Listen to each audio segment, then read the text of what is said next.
going to turn this over to our moderator, Carrie. Thank you so much, Carrie. If you'll go ahead. Okay. Hang on. Now we did this. I was trying to find the intros. Okay.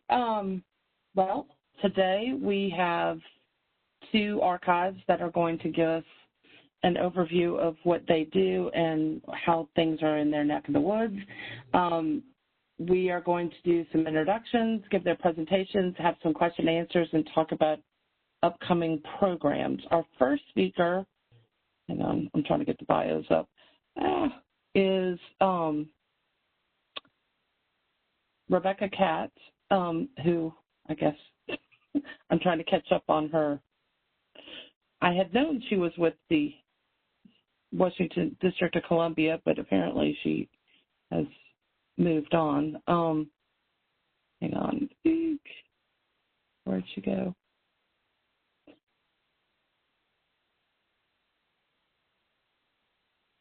Okay, I had it.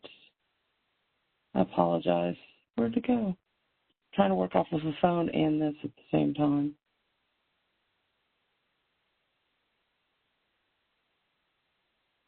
Okay, she was a public records administrator for the District of Columbia until, I believe, September of this year. And she, previous to that, she was in the attorney's office for the District of Columbia, and she now is working on her next options with her cats, I guess. I think that was kind of what I remember from the bio. Anyway, with that, we will have Becky go, and then Ken and Lauren are the next ones. Here we go. Or Ken, I'm sorry. And Ken, I found his bio, is the state Ken Williams is the state archivist of Utah and functions as the Utah State Archives and Record Service Director. As a child of a military family, he was born abroad and lived in several states, but roots are completely Utahian. I hope I said that right. He graduated from the Utah State University and degree in history and worked his way through grad school as an intern in the special collections of USU. Ken has also completed his postgraduate work, in history and archives at Florida State University and attended the Georgia Archives Institute.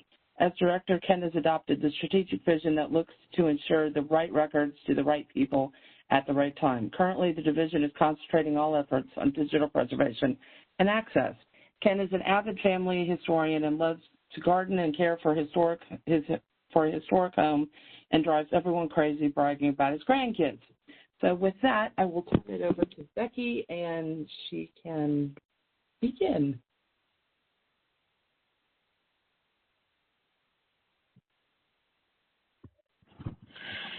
Hello, everyone. Thank you so much for letting me present today, even though I'm sadly no longer at the DC Office of Public Records.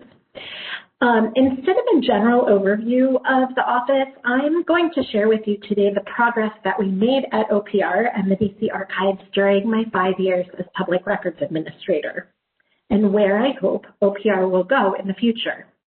One quick note for clarification, which is that I'm going to use the words we and our as if I were still at OPR. I'm still very committed to OPR and making it the state archives we want it to be.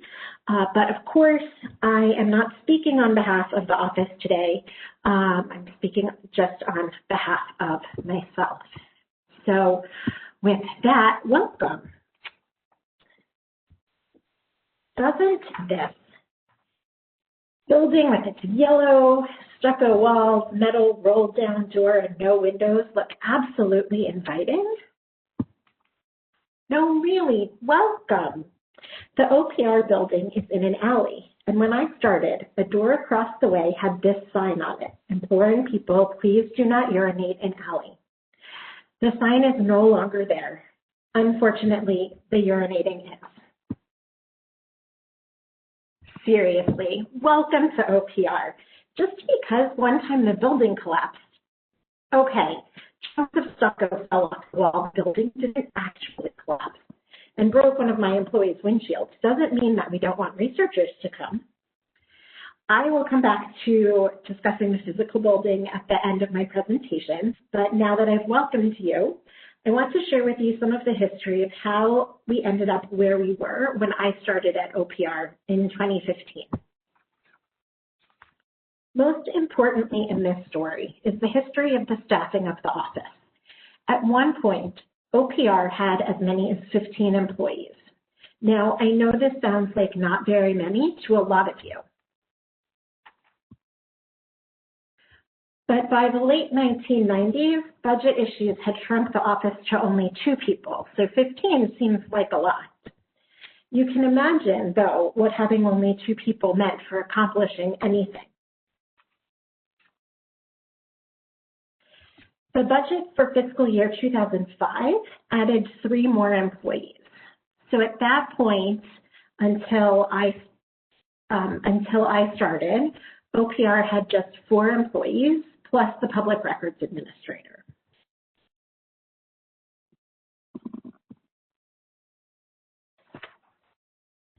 With plans, or at least the hope of plans, to move into a new building, our legislature gave OPR 1 new position in fiscal year 2017, specifically for the purpose of planning for the move. Despite multiple requests for more staff, this is where we are now, the public records administrator and 5 direct reports. But actually, since one of the archivists resigned over the summer for her dream job, and then I was let go last month, we now have 4 employees and no public records administrator. And I will get back to that on my last slide. Nevertheless, over the past few years, I did have a chance to do a lot of thinking about the ideal staffing for the office. And this is what I came up with, and truly hope that someone will be able to bring to fruition in time. In the archives, I'd like to see a supervisor with a team of at least 3 processing archivists and 3 reference archivists, and then 2 file clerks to pull and refile records. In the records management division, I'd like to see a supervisor with a team of at least 4 agency liaisons, 1 specialist in electronic records management, and 2 more file clerks. Additionally, OPR has a library component that has literally never been officially staffed. So I'd like OPR to be able to hire a librarian. And then we still have the program analyst and staff assistant. Back in 2003, there was an article in the Washington Post that highlighted some of the major problems at OPR. The sentence quoted here, "The supply budget is so limited that employees have had to bring their own toilet paper," is pretty horrifying. Luckily, by the time I started at OPR in 2015, the supply budget was no longer a problem. On the contrary, we had so many supplies that our supply room wasn't navigable. I didn't take a picture of the overall room, but you can see here in this photo that we have tons of printer paper. More paper than we could ever use. I'm talking like 40 cases of letter size paper plus 40 of legal size, so much paper, so much paper. We had folders, but we couldn't get to them or see what types and sizes we had. And in a separate supply cabinet, I found a stack of 12 desk calendar bases when we hadn't had enough employees for that to be reasonable in about 2 decades.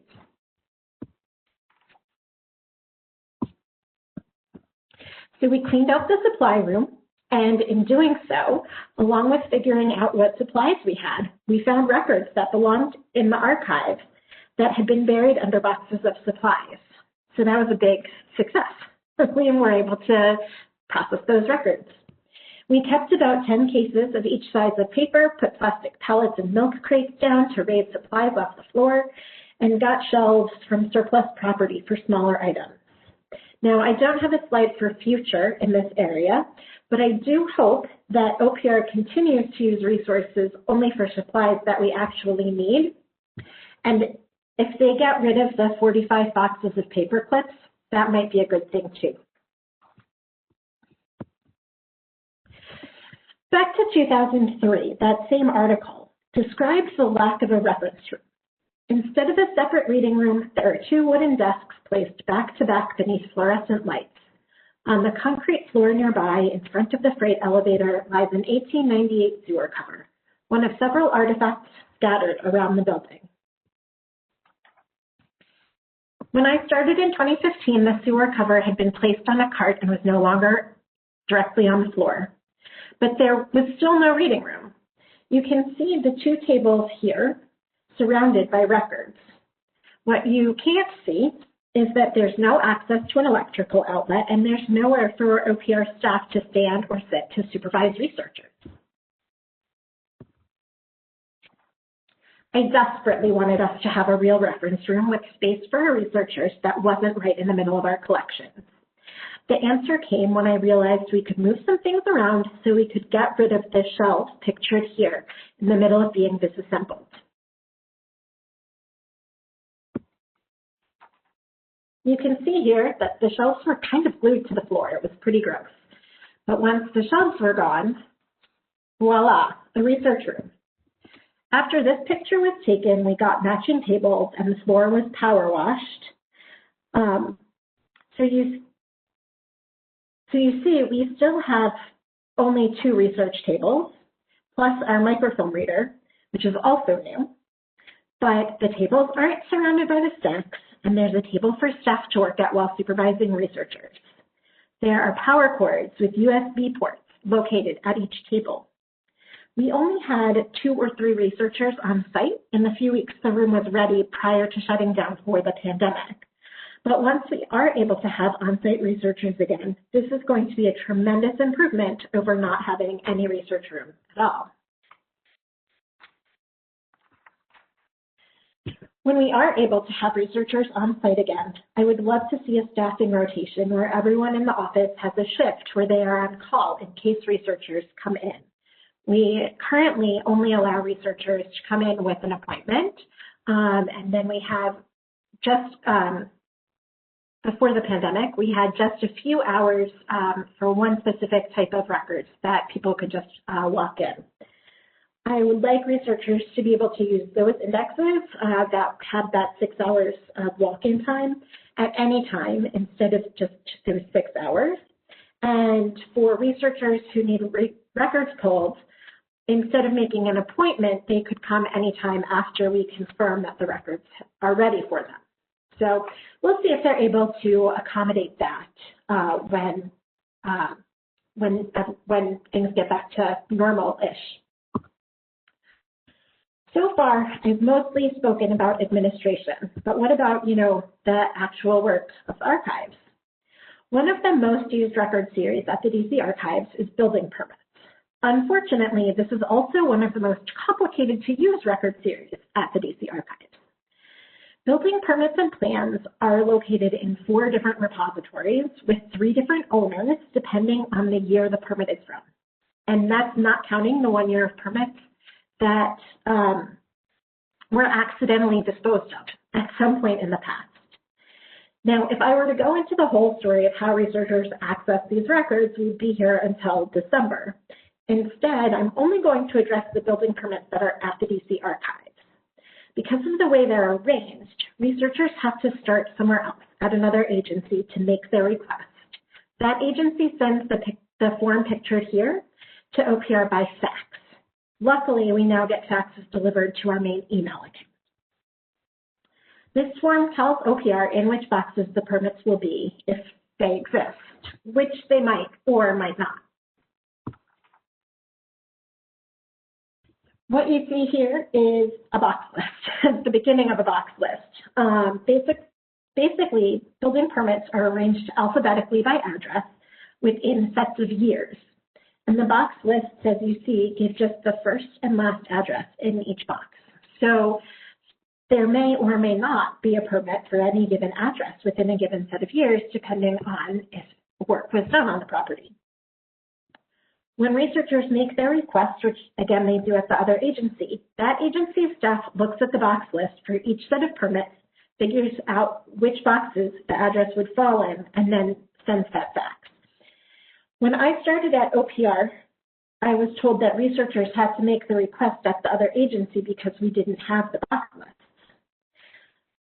I discovered that we do have them, but because the OPR staff is so overwhelmed with so many things to do, we were not able to make the process easier for researchers at that time. However, during the period when we were all working from home because of the pandemic, I managed intake for all of our reference requests. When we got requests for building permits, I did the work of using the box lists instead of referring researchers back to the other agency. And in that process, I also worked on managing the data to create a database where to allow someone to enter the address and have the correct box numbers be spit out, so to speak. Unfortunately, I'm only about 25% done with that data. You can see in this picture some blank columns. That's some of the data that I haven't finished yet, but it's getting there, and I'm continuing to work on it even though I'm not at OPR anymore. Now, my ultimate dream, is for a researcher to be able to find all the permits and plans for their address with a single search.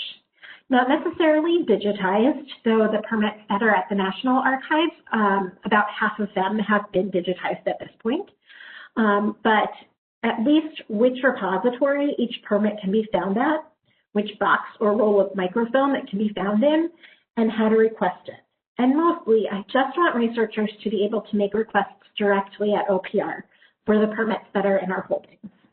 So this example here is 100% hypothetical. The numbers are made up, but it will be so nice when this is possible and not hypothetical. So one of the measures by which we can see our progress is our reference statistics. In fiscal year 2016, which was my first complete year at OPR, we recorded 621 archives reference requests, and less than half of those were completed within 3 days.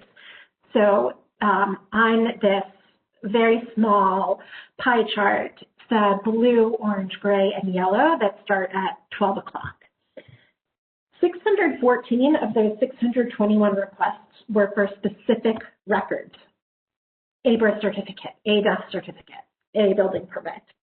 Only 7 of the requests were categorized as historical or other, which are those requests that require the researcher to come in and really dig through records.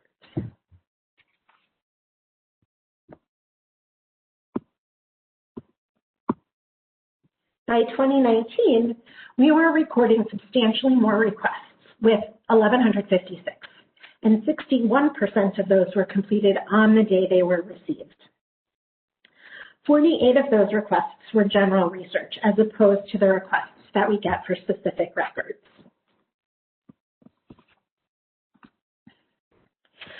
"2020 obviously was a mess for reference statistics, as I'm sure it is for all of you. But from the beginning of the fiscal year until we shut down for the pandemic, we received 563 requests, and we were able to respond to 66% of those on the day they were received. But only 13 requests were for general research. So on the timeliness front, we made a lot of progress over the last 5 years. On the "we are helpful to historians" front, however, we made less progress.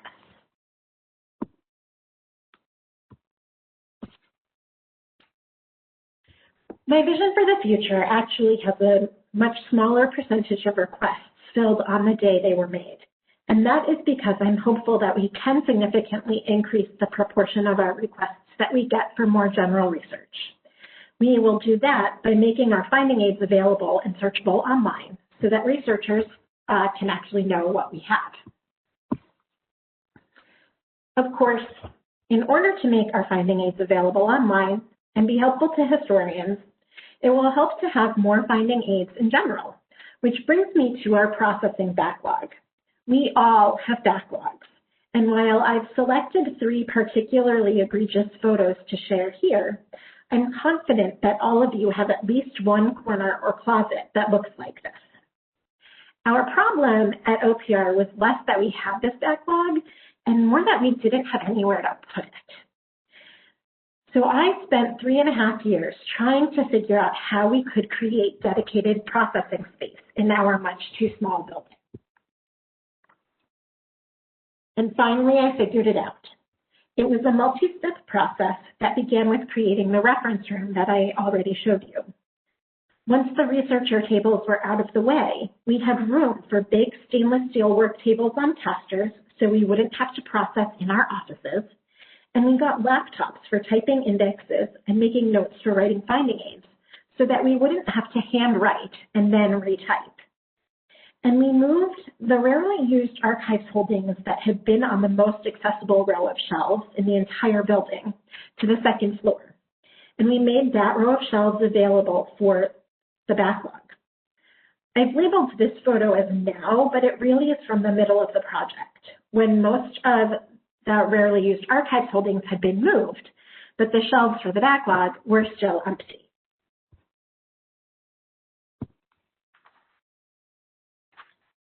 I tried to draw a future picture here, but not such a good artist.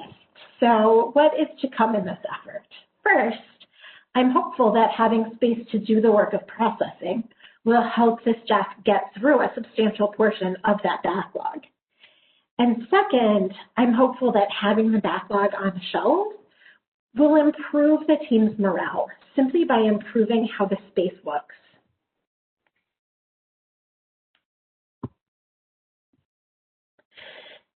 The big project, though, that people know about with respect to OPR is our effort to move to a new building. So I will close with some then, now, and future of the building.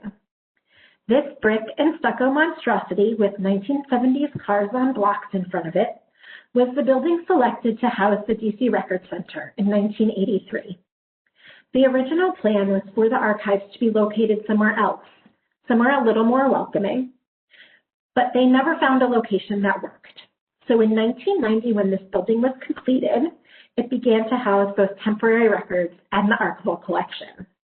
In the budget document that appropriated funds for the renovation of the building, there was a justification statement that said, quote, "This renovation will positively affect a neighborhood slated for enhancement by adding a clear, well-lighted public facility in an area greatly in need of scatter site renovation."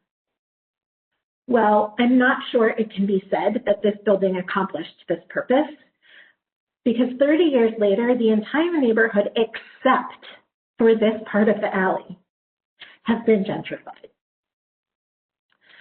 Back in 1990, when the building opened, OPR staff hoped to be able to bring back the district's records from the National Archives collections. But the building never met the criteria agreed to with the then Archivist of the United States. That's okay, though, because the building never had sufficient space for those records either.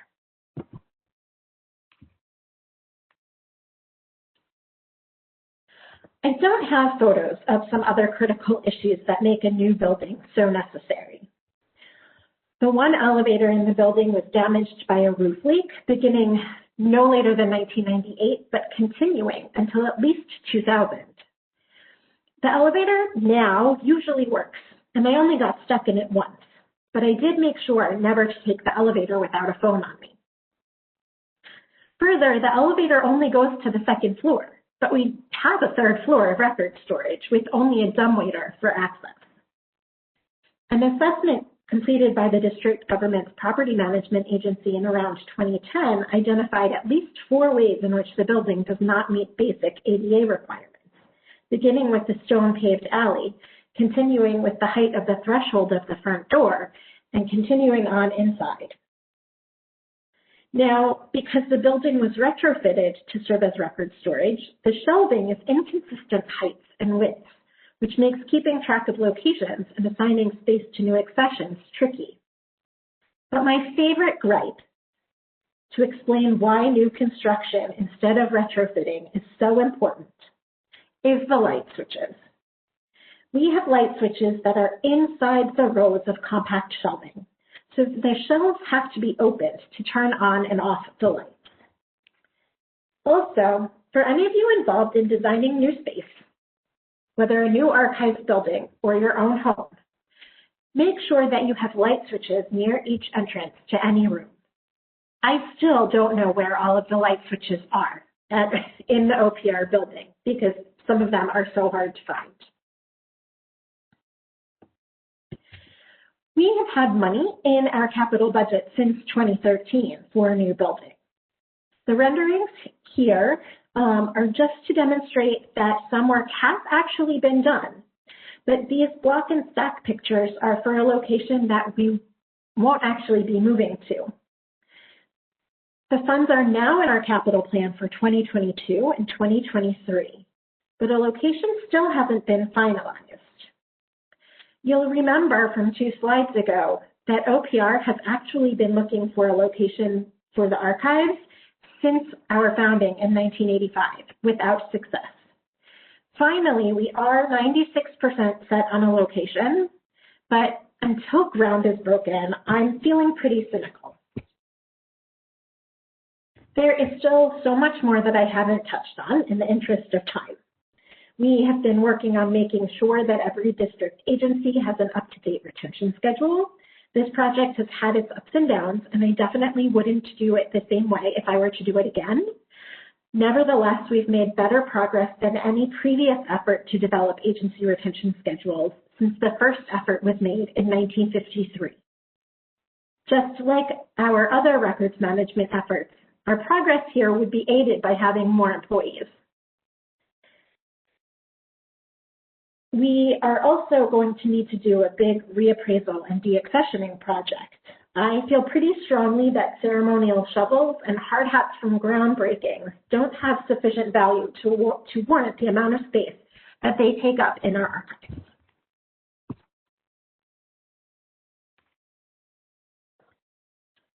Over the last 5 years, I spent a lot of time despairing about how little progress it seemed we were making. And I'm very disappointed that I'm not able to continue the work of slowly but surely making these improvements. But I hope that I have been successful over the past 25 or so minutes in sharing the promise that OPR has for its future. And I want to make sure that those improvements continue. So if you are inspired, I'd love for you to consider applying for my job. This would be a fantastic opportunity for a strong deputy to move up to the director level. If you have any questions about the position, you can reach out to me after this webinar. My email is on the slide, as is the process for finding the position posting. Thank you, and we're going to turn the presentation over to, I believe, Ken.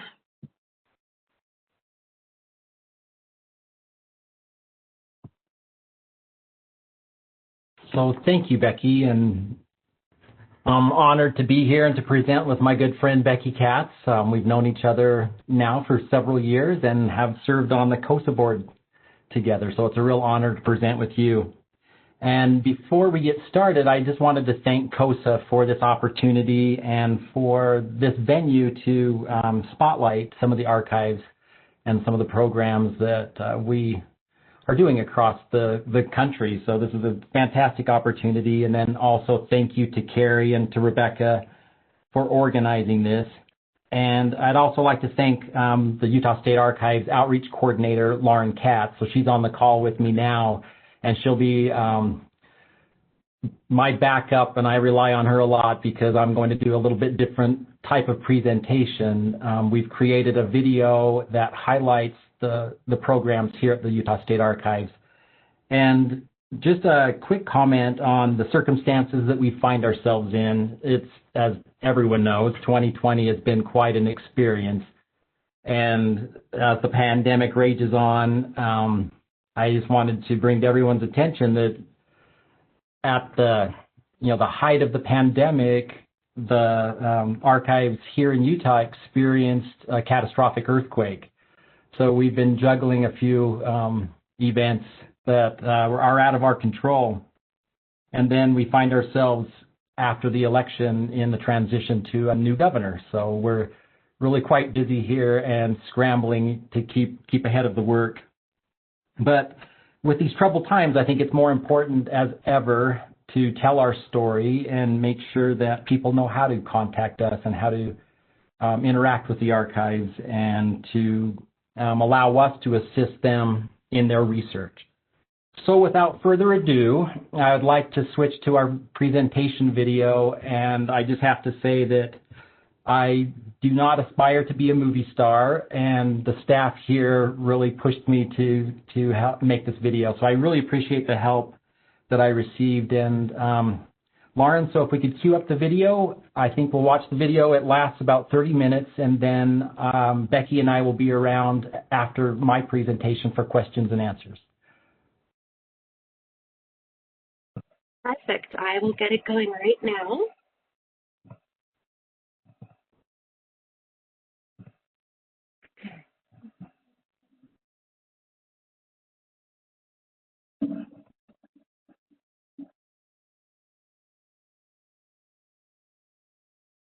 Woo.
So I hope everybody could hear that and see the video. And now I'm supposed to pass this on to Carrie, and I think we're moving on to questions and answers.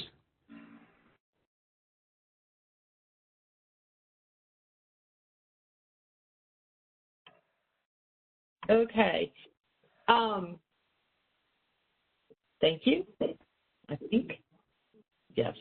Okay. I guess first question, I have a couple for Utah, and then Becky, I didn't get some questions from you, so I'm going to ask you a couple of my own and start off. Unless anybody has any questions, please put them in the chat, and we'll see what we can do for you. I guess Utah had one of the questions, how many records does the Utah State Archives currently have in its permanent repository?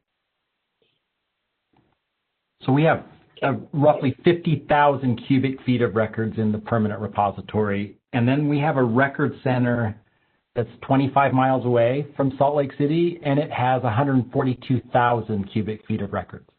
And a portion of that will end up here at the archives as permanent records. Okay. So in your record center, you don't I mean, your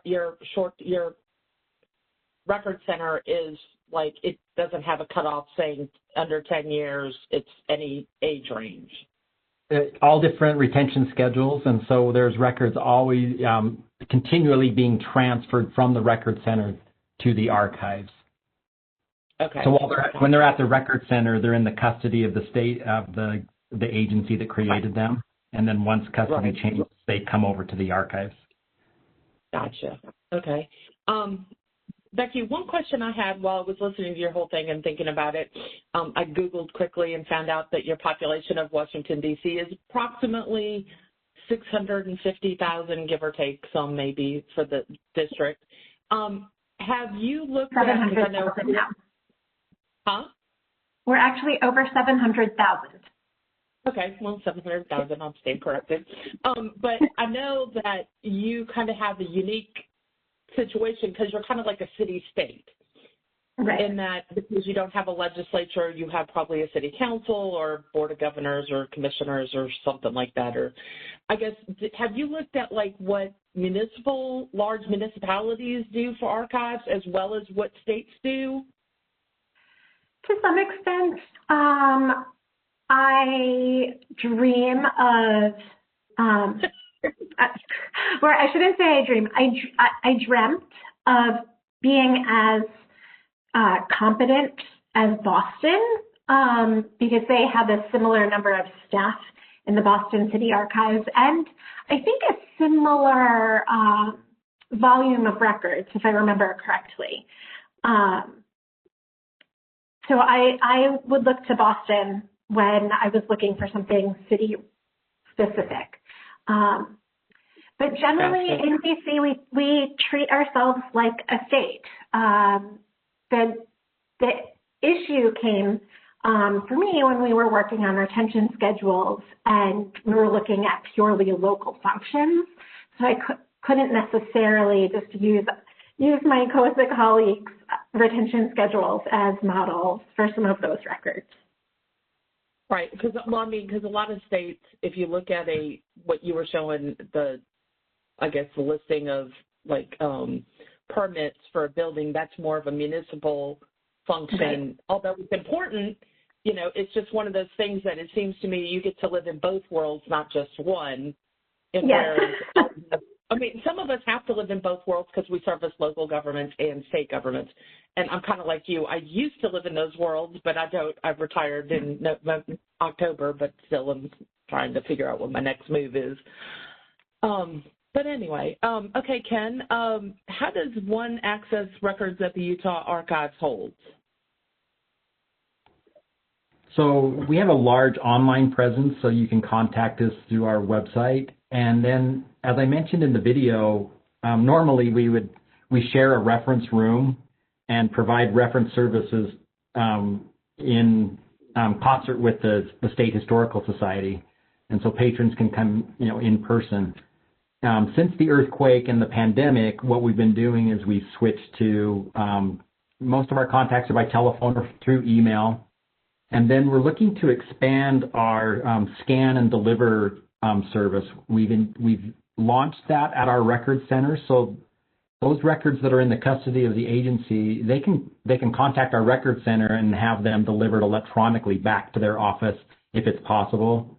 So we're looking into those avenues as something we can do with the permanent records. And of course, like everyone, we're trying to get as much up online as possible so that to meet that demand and deliver 24/7 services.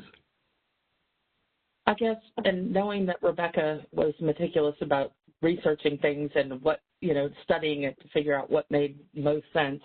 And it's got a kind of a question for both of you, but when you were looking at what projects you did next, did you look at who used what most? Like you did the permit because that was one of the things that you needed from somebody else to help you service somebody at first, and then you didn't have the manpower. But in your future view of it, would you look at, or did you do any studies as to what other record series were used to try and digitize? To basically put you most money to a buck kind of thing. Yeah, and I'm really glad you asked that question because we're in the middle of, as you know, here in Utah, it's all about family history. We have Ancestry and Family Search in our backyard, and we work really closely with them. And as we look at the collections that we want to digitize and put up online, of course, we concentrate on the genealogical records rich in family information. So vital records, without a question, those are at the top of the list, and we try to get those processed and online as soon as possible. But I would have to say that we could do a better job of looking at and appraising what are the top candidates to get online, and we could do a better job of assessing which ones are used the most and move those up to the top of the list. And I think we should be really careful that finding a balance on what is research and then what is celebrating, our state. And sometimes we can get distracted by, centennials and special events. And we just got done with, we're not done with it. We celebrated suffrage, and so that was a good thing to do. But we have to balance that with the records that are used the most, and provide that to the citizens and respond to that need. So I think that was a really good question. How about you, Rebecca? Joel? So you will notice I didn't actually say much about digitization during my presentation. Because we simply we're so overwhelmed. But that being said, we do have one set of records, our land records, where researchers have to come in person to view the indexes, which are in very large bound volumes, very heavy and in terrible shape, especially the earliest. Handwritten and really just sort of difficult to use. And so I am hopeful that those will get digitized, just because it'll make it so much easier for our researchers. If they don't need to come in, they can just type names in and not have to go through 30 or 40 or more volumes looking for a name that's handwritten.